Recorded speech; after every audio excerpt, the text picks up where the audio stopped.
not come unto the mount that might be touched, but ye have come unto general assembly of Kingdom of Christ Church, which are written in heaven, and to Jesus, the mediator of the new covenant, and to the blood of sprinkling that speaketh better things than that of Abel. Wherefore we receive a kingdom that cannot be moved. Ẹ̀yin kò wá sí òkè tí a lè fi ọwọ́ kàn, ṣùgbọ́n ẹ̀yin wá sí àjọ ńlá Kingdom of Christ Church tí a kọ́rúkọ wọn ní ọ̀run, àti sọ́dọ̀ Jésù alárinà májẹ̀mú titun, àti sí ibi ẹ̀jẹ̀ ìbú wọn ni tí ó sọ̀rọ̀ tí ó dára ju ti Ébẹ́lì lọ. Nítorí náà àwa ń gba ìjọba tí a kò lè mì. Ǹjẹ́ gẹ́gẹ́ bí a ti ń gba ìjọba tí a kò lè mì ní òní yìí, a ó pè ìránṣẹ́ Ọlọ́run Pastor Dr. Titus Ajayi láti wá sọ ọ̀rọ̀ Ọlọ́run fún wa. Nísinsìnyí ni a ṣe ìdájọ́ ayé yìí. Nísinsìnyí ni a lé aládé ayé yìí jáde. Àdúpẹ́ lọ́wọ́ rẹ bàbá mímọ́, nítorí tí o ṣeun, nítorí tí àánú rẹ dúró láláé. Àdúpẹ́ fún oore rẹ tó fi di ọdún ládé. Gbóní fún orúkọ ọmọ rẹ lórúkọ Jésù, Olúwa gba ọpẹ́ wa. Ní orúkọ Jésù ní a gba àdúrà. The proof of President Daniel chapter 9 verse 27. Ìwé wòlíì Dáníẹ́lì ní orí ìkẹsàn-án ẹsẹ̀ kẹtàdínlọ́gbọ̀n. Daniel chapter 9 verse 27. Òun yóò sì bá ọ̀pọ̀lọpọ̀ dá májẹ̀mú fún ọ̀sẹ̀ kan, àti láàrin ọ̀sẹ̀ kan náà ó ní yóò dẹ́kun ẹbọ àti ọrẹ ẹbọ, àti pé lórí ìyẹ́ ohun ìríra ní olùsọ́nidahoro kan yóò dé, títí òpin tí a ti pinnu rẹ̀ yóò fi dé sórí asọ́nidahoro. Àwọn tá a tún fẹ́ gbéyàwó lónìí nípa oore ọ̀fẹ́ Ọlọ́run ó ní ìdájọ́ asọ́nidahoro. Ìdájọ́ asọ́nidahoro. Bíbélì sọ wípé a ti pinnu, a ti ṣèlérí, a ti kọ àkọsílẹ̀ rẹ̀ wípé ìdájọ́ kan bẹ lórí gbogbo àwọn agbára tí ń sọ ní di ahoro, lórí gbogbo ẹ̀mí tí ń sọ ní di ahoro. Tí a bá sọ nípa ìsọdahoro, desolation,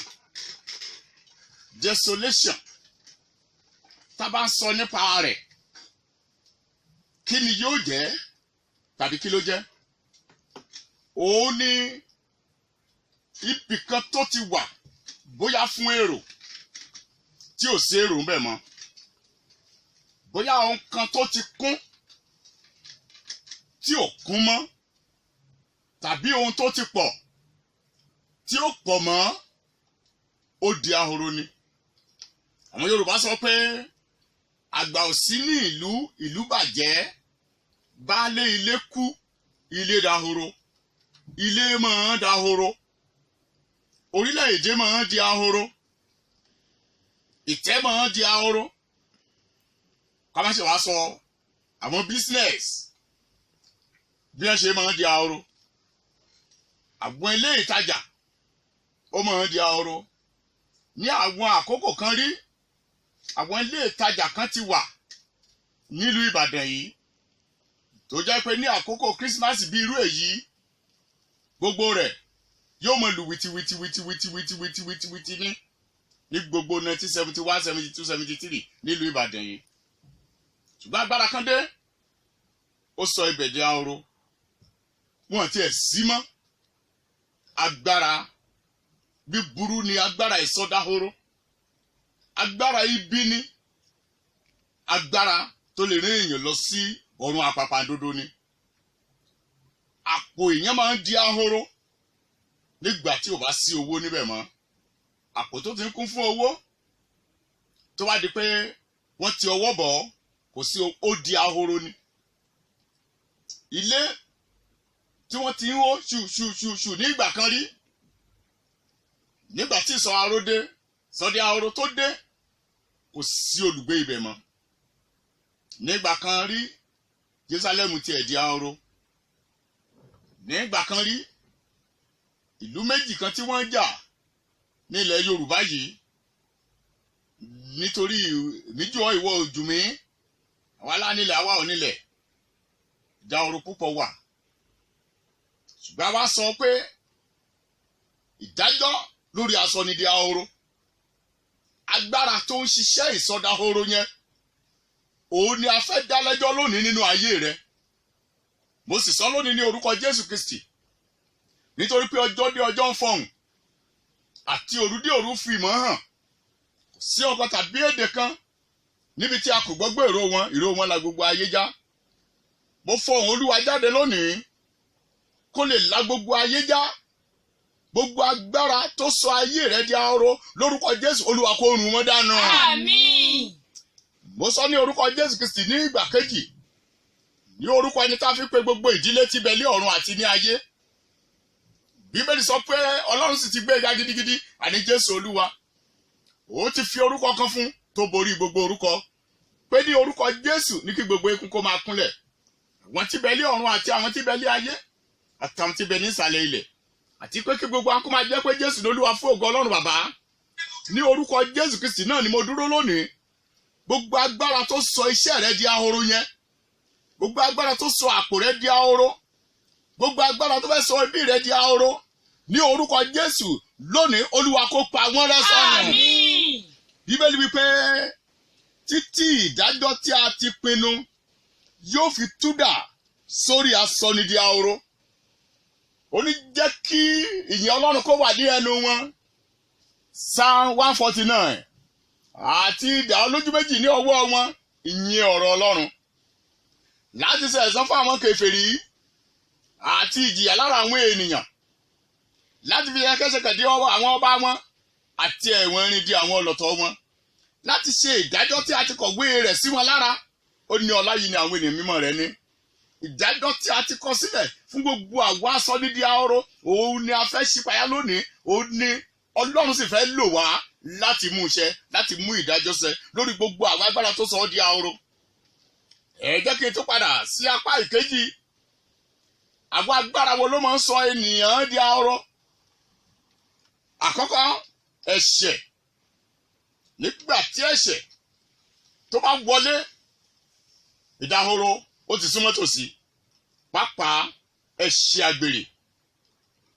Tí èèyàn bá ní taxi tàbí ọkọ̀ kéròkérò tó bá ṣe àgbèrè tó ń bá èèyàn ṣe nínú ọkọ̀ yẹn yóò parẹ́ gbẹ̀yìn náà ni. Ilé ìtajà kílé ìtajà tàbí bí business kílé business, tó bá ti bá ara wọn ṣe àgbèrè níbẹ̀, láìpẹ́ yóò di ahoro ni. Ó sọ nípa ẹ̀ṣẹ̀. Kì í ṣe ẹ̀ṣẹ̀ nìkan, agbára òkùnkùn ń bẹ. Agbára ewé àti egbò ó wà. Agbára ọ̀rọ̀ tó lòdì ó ń bẹ. Agbára ohùn tí báyàn láyé jẹ́ ó wà. Tí àwọn èèyàn sì ń lò láti sọ ayé àwọn èèyàn di ahoro. Sọ iṣẹ́ di ahoro. Sọ àpò di ahoro. Sọ business di ahoro. Ohun mìíràn, ìkẹta, ó ní time and tide, ìgbà àti àkókò. Ó máa ń sọ àwọn ènìyàn di ahoro. Ó máa ń sọ ayé di ahoro. Ó máa ń sọ business di ahoro. Ní àwọn ìgbà kan, bí i austerity measure tá a ti gbọ́ ní Nàìjíríà bíbà yìí, ọ̀pọ̀lọpọ̀ iṣẹ́ di ahoro lákòókò náà. Tí scarcity tó bá wà nílùú, tàbí ìyàn, tàbí ọ̀dá, tàbí flood disaster, yẹn kú omi, nǹkan lè di ahoro, ilé lè di ahoro. Ọ̀pọ̀lọpọ̀ ilé máa ń wó. Ọ̀pọ̀lọpọ̀ ilé tí wọn ò wó, àwọn èèyàn kó jáde níbẹ̀, a sì di ahoro. Bẹ́ẹ̀ Ọlọ́run lónìí, àwọn nǹkan wọ̀nyí kì í ṣe ìpinnu rẹ. Bíbélì sọ wípé ìfàsẹ́yìn kankan kò ti ọwọ́ Olúwa wá. Ìdáhóró kankan kò ti ọwọ́ Olúwa wá, nítorí pé Ọlọ́run ìfẹ́ ni ọ́. Ọlọ́run ayérayé, bó wá dúró lónìí gẹ́gẹ́ bí ọ̀kan lára àwọn olórí ogun Olúwa. Mo dúró lónìí gẹ́gẹ́ bí ọ̀kan lára àwọn ẹni tó fi ọ̀rọ̀ fún. Bíbélì pé tí a bá tilẹ̀ pè wọ́n ní Ọlọ́run tó ní a kò bà ìwé mọ́ jẹ́ àwọn tí a fi ọ̀rọ̀ Ọlọ́run fún. Mo wá dúró ní orúkọ rẹ Jésù Kristi Olúwa. Agbára irú èwo ni tó sọ ayé àwọn èèyàn wọ́n di ahoro, tó sọ bísínẹ́sì yẹn di ahoro, tó sọ iṣẹ́ ọwọ́ yẹn tó sọ di ahoro. Ọlọ́run ayérayé, mo gbé pátá ìgbàgbọ́ lónìí nínú ètí mo fi lè paná ọ̀fàgùn ẹni búburú ni. Mo ti sọ ní orúkọ Jésù Kristi, nípa orúkọ ẹni tá a fi pé gbogbo ìdílé tí bẹ ní ọ̀run àti ní ayé, wípé gbogbo agbára ìsọdáhoro lórí gbogbo àwọn olùgbọ́rọ̀ mi lónìí, lórí bísínẹ́sì wọn, lórí iṣẹ́ wọn, lórí okòwò, lórí ìtajà wọn, lórúkọ Jésù Olúwa kó parẹ́ lónìí. Àmín. A ti kọ̀wé rẹ̀ wípé a ń fọ àwọn ọ̀tá Olúwa tútú láti ọ̀run wa yóò ti sáàrá sí wọn. Olúwa yóò ṣe ìdájọ́ òpin ayé, yóò fi agbára fún ọba rẹ̀, yóò sì gbé ìwé ìnirò rẹ̀ sókè. Òun Olúwa ń sáàrá lónìí. Olúwa fi igbó dídí hàn. Olúwa fa igi kédárì ya, àní igi kédárì ti Líbánónì. Ẹ jẹ́ kí a tẹ̀síwájú díẹ̀ sí i. Ara àwọn tó máa ń ṣẹlẹ̀ nìyí tí ìdahoro tó bá wà. Tàbí kí n fi kún wípé àgọ́ agbára tí mo ń ẹ̀fọ́sì ohun kan, tí mo fi mú ohun kan láti ṣẹlẹ̀ nínú ayé ènìyàn. Bíbélì wípé agbára yìí nígbà tí ó bá dé, ìyẹn olùsọdahoro, ó wípé yóò sì mú kí àwọn èèyàn kan dẹ́kun ẹbọ àti ọrẹ ẹbọ. Àkọ́kọ́ nìyẹn, agbára ìsọdahoro yóò mú kéèyàn ó dẹ́kun àti máa gbàdúrà sí Olúwa, torí kó má bàa yọ, kó má bàa rí ọ̀nà àbáyọ. Àkókò àdúrà dé, ìrẹ̀wẹ̀sì ó dé. Àkókò láti rí pé orúkọ Olúwa á lóun ráyè. Àkókò láti lọ sí ilé ìjọsìn, ìgbà yẹn ló sọ pé ó fẹ́ lọ sí ilé sinimá. Àkókò láti pé kó ké pe orúkọ Olúwa lórí ìkúnlẹ̀, ìgbà yẹn ló sọ pé oorun kún òun. Ìbéèrè wípé nígbà tí olùdáhoro tó bá fẹ́ dé tàbí olùsọdáhoro, yóò jẹ́ kí àwọn ènìyàn kan dẹ́kun àti máa rú ẹbọ sí Olúwa.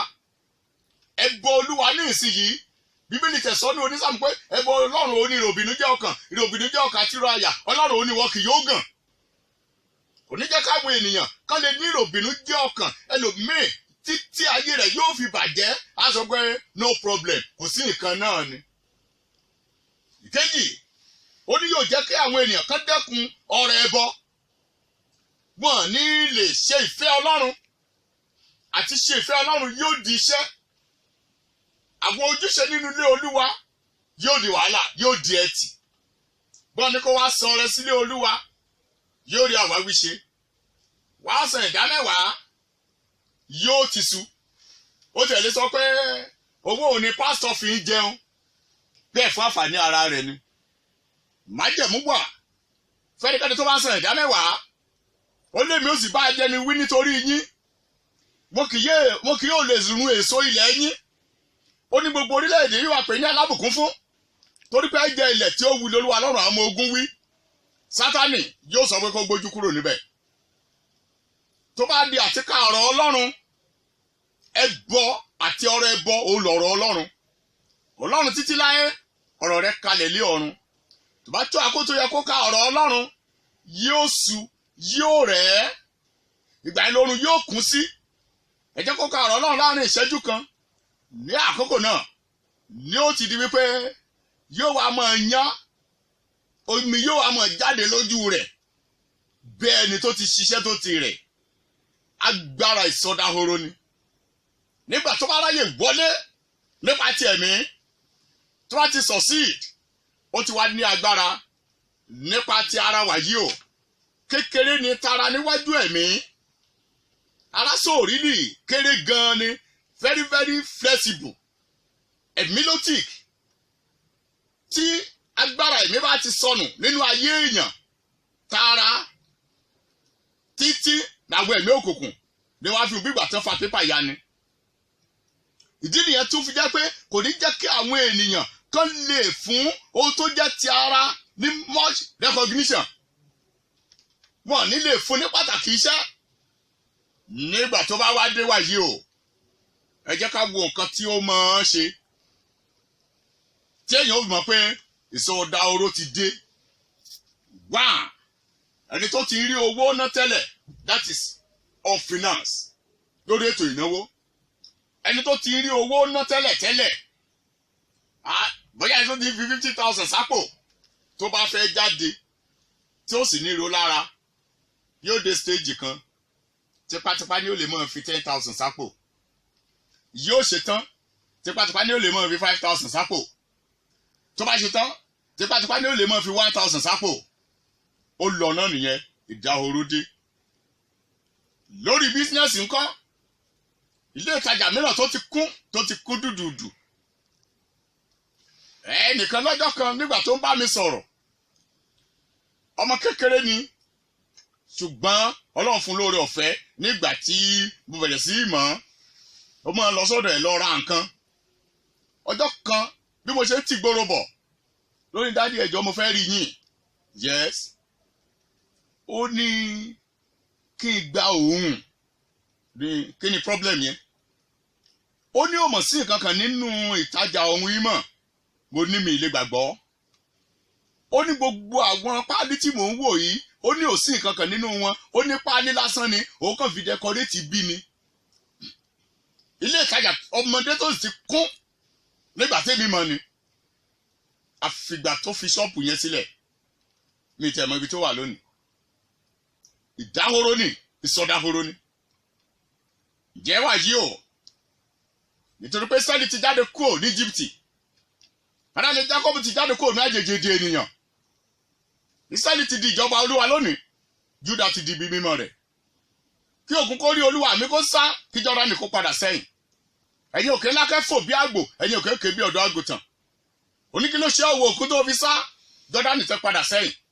Ẹ̀yin òkè ńlá tẹ́ fò bí àgbò, ẹ̀yin òkè òkè bí ọ̀dọ́ àgùntàn. Ó ní wá rírì wọlé níwájú Olúwa, Ọlọ́run Jákọ́bù, ẹ tó sọ àpáta adágún omi àti òkúta ìbọn di orísun omi. Lórúkọ Ọlọ́run iṣẹ́ ìyanu yẹn náà ni mo dúró lónìí. Mo dojúkọ gbogbo agbára wọ̀nyẹn.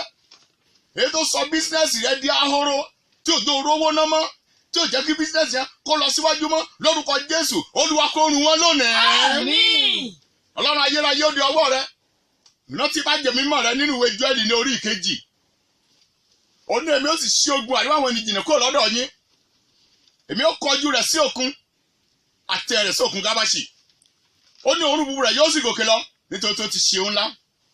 Gbogbo agbára ọ̀tá ìdílé ni, gbogbo agbára ẹ̀mí òkùnkùn nílùú yín, gbogbo agbára òkùnkùn ní àdúgbò tó wà yẹn, gbogbo ohun tí wọ́n ti rì mọ́ ṣọ́ọ̀bù yẹn bóyá lákòókò tí wọ́n fẹ́ kọ láì mọ̀ tó wá já ilé ìtajà rẹ lógun, mo sọ lónìí lórúkọ Jésù, Olúwa kó run wọ́n dànù. Àmín.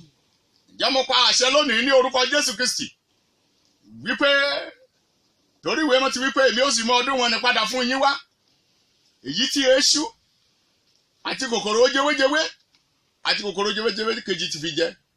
Ogun lára mi tí mo ti rán sí àárín yín, ó lẹ́yìn yóò sì jẹun lọ́pọ̀lọpọ̀, èyí yóò sì jó, ẹ̀yin ó sì ní orúkọ Olúwa Ọlọ́run tó fi yanu bá yín lò. Ó ní ojú kì yóò ti àwọn ènìyàn mi láé. Mo sọ lónìí ní orúkọ Jésù Kristi, gbogbo ilé ìtajà tó ti dá ahoro wọ́n nì, gbogbo iṣẹ́ tó ti di ahoro, gbogbo àpò tó ti di ahoro, gbogbo ayé tó ti di ahoro, gbogbo ẹbí tó ti di ahoro, gbogbo ilé tó ti di ahoro.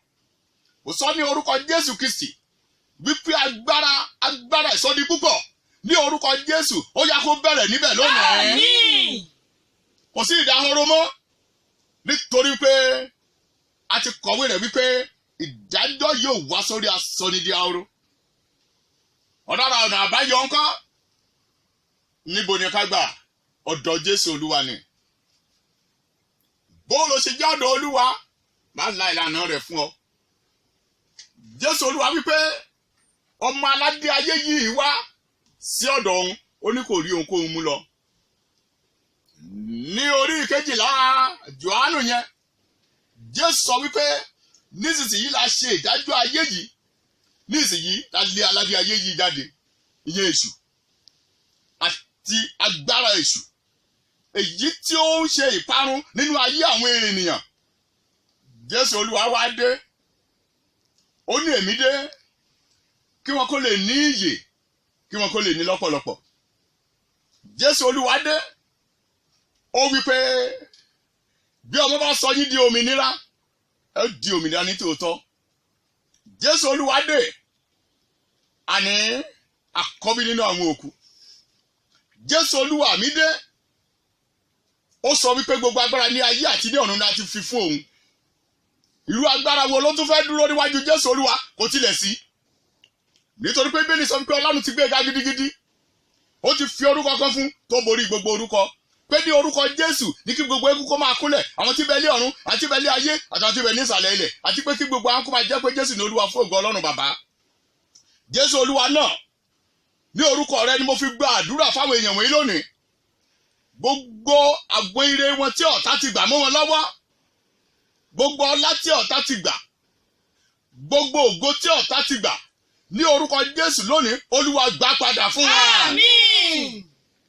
Ọ̀tọ̀ ní ògo oòrùn, ọ̀tọ̀ ní ògo òṣùpá, ọ̀tọ̀ ní ògo ìràwọ̀. Àwọn ìràwọ̀ wọ́n yàtọ̀ sí ara wọn ní ògo.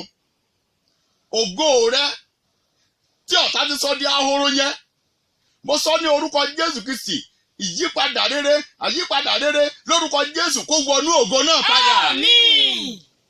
Jésù Olúwa nípa rẹ òun náà ti kọ̀wé rẹ̀ wípé àti ìwọ Ọlọ́run láti àtètèkọ́ṣe ni ìwọ ti fi ìpìlẹ̀ ayé sọlẹ̀. Láti àkókò yìí Jésù Olúwa kò fẹ́ kó wá fún àwọn èèyàn wọ̀nyí ní ìgbé ayé titun, kò fẹ́ kó fún ẹ ní ẹbí titun, iṣẹ́ titun, kí iṣẹ́ yẹn kó di ọ̀tun, ọlá titun, ògo titun. Gẹ́gẹ́ bí a ti kọ̀wé rẹ̀ wípé ayé ìsinsìnyí tí à ń wò yìí yóò kọjá lọ, ṣùgbọ́n gẹ́gẹ́ bí ìlérí rẹ̀ àwa á retí ọ̀run titun kan àti ayé titun kan nínú èyí tí òdodo ń gbé. Mo bèrè ní orúkọ Jésù Kristi lónìí ìgbé ayé ọ̀tun nínú èyí tí ọlá ń gbé, nínú èyí tí òdodo ń gbé, ní orúkọ Jésù ó wọnú ayé rẹ lónìí. Àmín. Gbogbo agbára tó bá sọ wípé rárá, wípé ohun tí mo gbà ní àdúrà yìí kò ní ṣe sí ọ lára, nígbà tó sì ń ṣe sínú ayé àwọn èèyàn mìíràn, gbogbo àmì búburú lára rẹ tó lè lòdì sí àdúrà yìí, gbogbo àṣẹ tí wọ́n ti fi sí ọ lára tó lè lòdì sí àdúrà yìí, mo parun lónìí ní orúkọ Jésù Kristi. Pátápátá Olúwa kó pa mọ́ra lónìí. Àmín. Lọ́run ayérayé mo pa àṣẹ ní orúkọ rẹ kí tó dá ẹnu mi dúró wípé gẹ́gẹ́ bí a ṣe fẹ́ mú ọdún tó ń bọ̀ yá 2020, mo fẹ́ kí ọdún yẹn kó jẹ́ ọdún ayọ̀, ọdún ìgbédìde, ọdún ìgbélékè fún gbogbo àwọn olùgbọ́ ọ̀rọ̀ mi lórúkọ Jésù. Olúwa jẹ́ ó ṣe bẹ́ẹ̀. Àmín. Wàyí o, ẹ jẹ́ kí n sáré sọ fún wa wípé ní ọjọ́ mẹ́jọ mẹ́jọ ní Space FM 90.1 ẹ máa gbọ́ wa live. Mo wà ní stúdíò náà ní ìsinyìí bó ṣe ń gbọ́ mi yẹn lórí rédíò ẹ.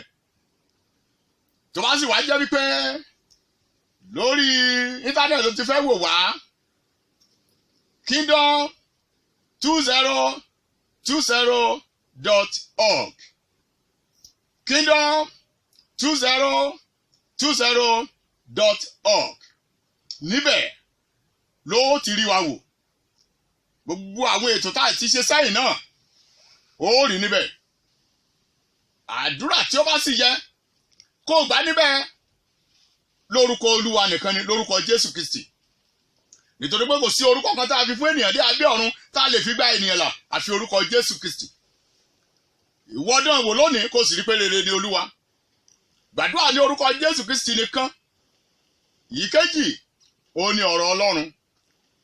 Níbo ni ibi kíkà wà fún irú prógámù bí èyí? Isaiah chapter 40. Níbẹ̀ ní kó bẹ̀rẹ̀ sí kà, kó wá bẹ̀rẹ̀ sí fi gba àdúrà wípé kí Olúwa kó jọ̀ọ́ gbogbo ìsọdáhóró wọ̀nyẹn kó Olúwa kó mú wọn kúrò. Nítorí pé a ti kọ̀wé rẹ̀ wípé ẹ tu àwọn ènìyàn mi nínú, ẹ tù wọ́n nínú Ọlọ́run yín wí, ẹ sọ̀rọ̀ ìtùnú fún Jerúsálẹ́mù, ẹ ké sí pé ogun jíjà rẹ̀ tán. Nítorí pé ó ti gbà lọ́wọ́ Ọlọ́run nígbà méjì torí ẹ̀ṣẹ̀ rẹ̀. Ó ní ẹni tí kígbe ní ijù ní ọjọ́ sí ohun ẹni tí kígbe ní ìjù ni ṣùgbọ́n lónìí ohun ẹni tí kígbe nínú afẹ́fẹ́ tó kígbe lórí rédíò tó pẹ̀ tú ọ̀nà Olúwa ṣe ẹ ṣe ojú ọ̀nà rẹ̀ tọ́ gbogbo àfonífojì ní àókùn gbogbo òkè láti òkè kèlà rẹ̀ sílẹ̀ gbogbo ọ̀nà ìwọ́lá ó ṣe ní títọ́ gbogbo ọ̀nà pàápàá ó ṣe títẹ́jú a ó sì fi ògo Olúwa hàn gbogbo ẹran ni yóò sì jùmọ̀ rí i òun náà wípé kígbe ó wípé igbe kiri èmi yóò ké igbe àlàáfíà ni mo ké sí ọ lónìí igbe ìdáǹdè ni mo ké létí rẹ igbe ìtúsílẹ̀ igbe ọlá igbe ògo ó ní igbe tí mo ké sínú ayé rẹ sínú àyànmọ́ rẹ lónìí bí mo sì ti sọ lórúkọ Jésù yóò ṣe bẹ́ẹ̀ gẹ́gẹ́. Àmín. Jẹ́ Ọlọ́run wa gẹ́gẹ́ bí ọwọ́ ara òjò àti gẹ́gẹ́ bí òjò dídì bí tí mo ti ọ̀nà sọ̀kalẹ̀ wá tí mo rìnlẹ̀ tí mo mú kó jáde tí mo mú kó rudi tí mo fi oúnjẹ fún àwọn ọ̀jẹun tí mo fúrúgbìn fún àwọn afúrúgbìn bẹ́ẹ̀ gẹ́gẹ́ ó ní ọ̀rọ̀ Ọlọ́run tí mo ná jáde lónìí àti àdúrà tí mo gbà fáwọn ènìyàn ayérayé kó má ti padà sí ọ̀dọ̀ rẹ lófo tí mo kó ṣe ohun gbogbo tí mo rán àti rere dídùn Ọlọ́run wa bí mo ti sọ lórúkọ Jésù kó ṣe sínú ayé rẹ bẹ́ẹ̀. Àmín. Láti àkókò yìí ó yá kó gba àlàáfíà. Àmín. Àlàáfíà bí odò ṣíṣàn lórúkọ Jésù kó wọnú ayé rẹ. Àmín. Gbogbo ìsọdá orówó yẹn lórúkọ Jésù ó dópin nínú ayé rẹ. Àmín. Ògo ni fún orúkọ Olúwa. Ògo ni fún orúkọ Olúwa. Hallelujah. Ní orúkọ Jésù ní a gba àdúrà. Àmín. Oore ọ̀fẹ́ Jésù Olúwa. Àmín. Ìfẹ́ ti bàbá. Àmín. Ti ọmọ. Àmín. Ti ẹ̀mí mímọ́. Àmín. Kó máa bá wa gbé. Àmín. Nísìnyí lọ àti títí láéláé. Àmín. Ọlọ́run wa ó bẹ ní ìyìn ní tòótọ́ iṣẹ́ ìránṣẹ́ tí a sì mú tọ̀ wá ó wá láti Kingdom of Christ Church ní òpin prógámù yìí ẹ gbọ́ àwọn àpèjúwe ilé ìjọsìn wa tó ti lọ àwọn kọ́kọ́ mi wọ́n ní mi ò sọ prógámù wa kankan Jésù Olúwa la ṣì wá wàásù fún ọ ná tó bá ti gba Jésù ní Olúwa tó lùgbàlà rẹ ìyókù fún yẹ a ní program ní tòótọ́ fún ilé ìjọsìn wa ṣùgbọ́n gbà tó bá yá màá sọ di mímọ̀ fún ọ ní orúkọ Jésù mo gbàdúrà lónìí ọjọ́ ìkíní oṣù kejìlá ire ayé rẹ ó ti bẹ̀rẹ̀ náà. Àmín. Ní orúkọ Jésù ní a gbàdúrà. Àmín. Kingdom come by power into your family by power into your business by power into our church by power in Jesus' name we pray. Amen.